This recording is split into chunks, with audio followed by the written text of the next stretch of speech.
Bonsoir et bienvenue dans votre édition du Tarn. À la une de ce journal, l'action des opposants au barrage de Sivins. Ils ont bloqué les travaux des naturalistes mandatés par la société chargée de réaliser l'ouvrage. Les forces de l'ordre ont été mobilisées jusqu'à la mi-journée. Reportage au Chiron et Nathalie Fournis. Pas d'incident, mais la tension est montée d'un cran ce matin sur le site du futur barrage de Sivins. Sous l'œil des forces de l'ordre, un collectif d'opposants a bloqué le travail de 3 naturalistes mandatés par la CACG, société en charge des travaux. Leur mission consistait à prélever des espèces à protéger avant le déboisement et l'arrivée des pelleteuses, mais les filets et les outils des techniciens sont restés à terre. Notre objectif était de les empêcher de travailler. On est donc là et à partir de là, ils ont contacté leur chef du bureau d'études qui a contacté la CACG, qui a contacté la préfecture et la gendarmerie est arrivée.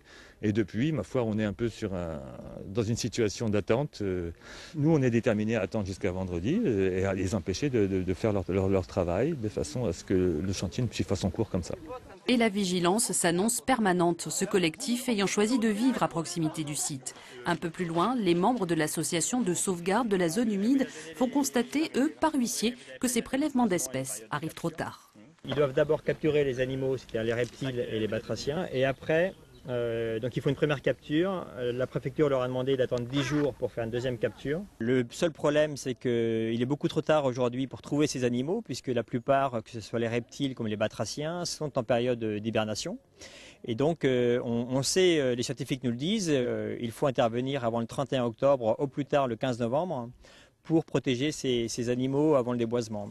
Et avant qu'ils ne soient noyés sous 1,5 million de mètres cubes d'eau.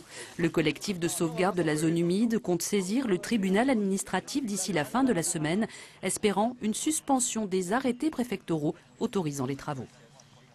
Cette fois, ce sont les policiers qui étaient dans la rue à Albi. À l'appel du syndicat Alliance, une trentaine d'agents des différents services du département se sont rassemblés entre 12h et 13h devant le commissariat. Une mobilisation qui fait écho à la manifestation parisienne qui se déroulait cet après-midi. Les policiers dénoncent la suppression d'une prime pour les élèves gardiens de la paix, une mesure qui les inquiète. On baisse de 12% le salaire des élèves gardiens de la paix.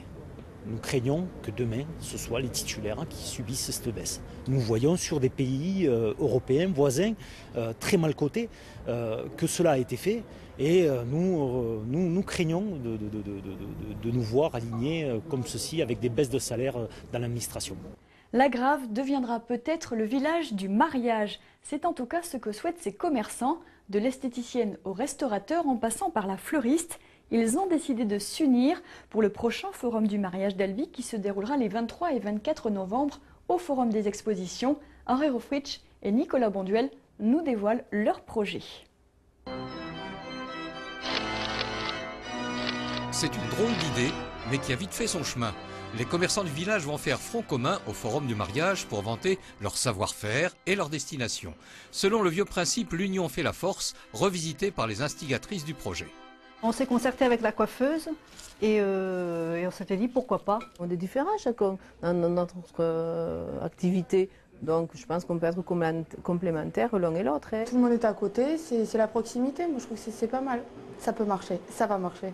Pas tout à fait 2000 habitants, mais une vie commune préservée grâce au maintien des commerces. Le village veut continuer à miser sur eux.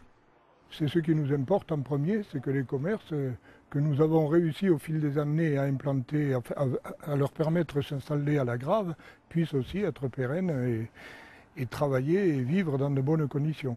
Et pour l'avenir, le village entend bien continuer à se serrer les coudes pour exister hors des sentiers battus du commerce à grande surface. Le salon du mariage nous a apporté énormément de contacts pour les mariages à venir et même pour 2014, puisque ça se répercute toujours sur 2 années. Chez moi, je vends des bijoux, je fais les vêtements, on a des restaurants, on a un terroir au niveau le vignoble. La Grave, c'est la Grave, c'est le village où il y a tout, où on peut tout faire ou presque, où il fait bon vivre.